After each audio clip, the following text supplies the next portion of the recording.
Howdy, I'm Nate, and today we're going to be making this mini router table.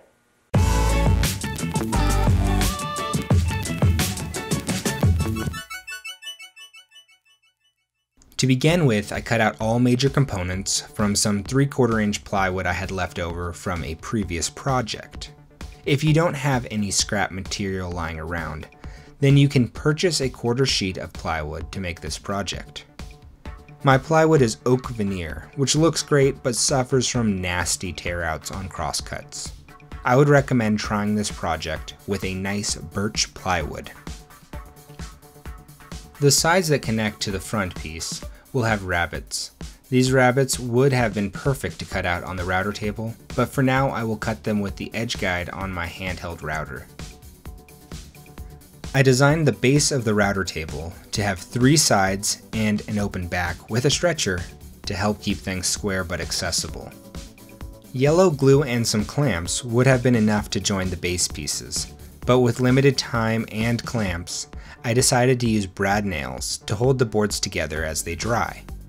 If I was to do this again, I would either skip the stretcher or place it on the lower edge, as I will discover it blocks access to the router chuck.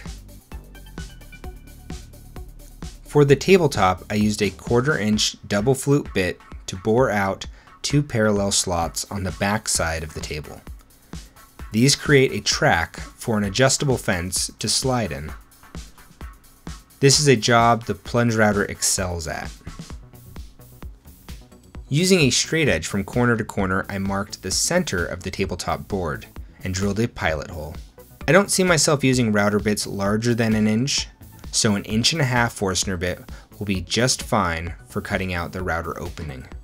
I drilled halfway through the board before flipping the board over and chasing the pilot hole from the other side. This will help avoid a blowout. I'm going to be mounting my fixed router base to the bottom side of the router table. I removed the subplate to use it as a template for the mounting holes. I forgot to consider orientation and drilled my holes with the router oriented in a strange direction. I ended up filling those holes with wood putty, and re-drilling the holes, I made sure to orient it squarely. The fence is made up of 2 strips that are the same length as the router tabletop. I marked the hole for the bolts with the track slots that I cut out on the router table. This should help account for any error in the placement of the original slots. A square cutaway centered on the horizontal fence piece will allow for the router to run inset to the fence and give an opening for dust collection. The burn marks from the bandsaw indicate that it is dull, but it was still able to get the job done. I will need to put that on my shopping list. The vertical fence piece will get a matching cutaway, which ended up being a little larger than the original cutaway, so I'll have to go back and touch that up. The vertical and horizontal fence pieces are joined with a simple butt joint using glue and clamps alone.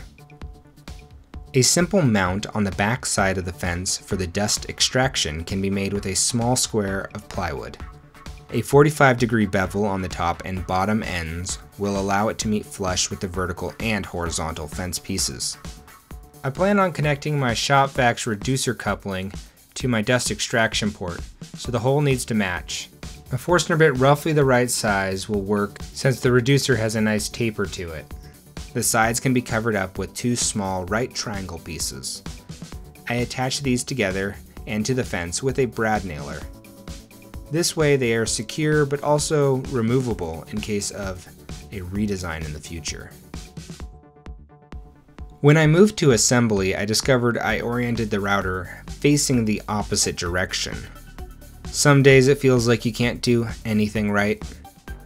I wanted the router adjustments to be accessible from the opening on the backside. I could turn the tabletop around, but then the fence would be facing away from the workbench edge. At this point, I felt like there were 2 options. I could bore new slots for the fence on the opposite side of the tabletop and remove the stretcher because it inhibited the access to the router chuck, or I could cut out an access window on the front of the base, which would allow me to access the router adjustments. I decided to go with the latter. The tabletop will be mounted to the base with screws to allow it to be removable, so don't forget to skip the glue. Pre-drilling into the ends of the plywood base will prevent the sides from popping out where the screw is placed. I waited until the final mounting of the top to touch up the counterbores for the mounting screws, as I wanted them to just sit below the surface. A pair of 1/4 inch carriage bolts, 2 inches long with knobs and washers, will secure the fence and allow it to slide in the slots. The knobs were a little pricey. Next time I may try to make my own knobs. My original design did not call for the front-facing window, but I think it is one of those times when a mistake ends up being a blessing, something better than it was originally intended to be. You can add a miter track to this, but I'll wait until I feel like I need one before I add it, so that way I'm not over-engineering this. You made it to the end of my video. I appreciate that dearly. Your support means a lot to me as I try to make original, quality content. If you're looking for a way to support me, my request would be to make sure that you're subscribed to my channel and that you click the notification bell so that you know when I post a new video. Leave me a comment and I'll get back to you whether or not it's a question or a statement. If you like the project, I recommend saving it to a playlist so that way you can find it later. Perhaps maybe when you're planning on building your own version of this router table. Until we meet next time, take care.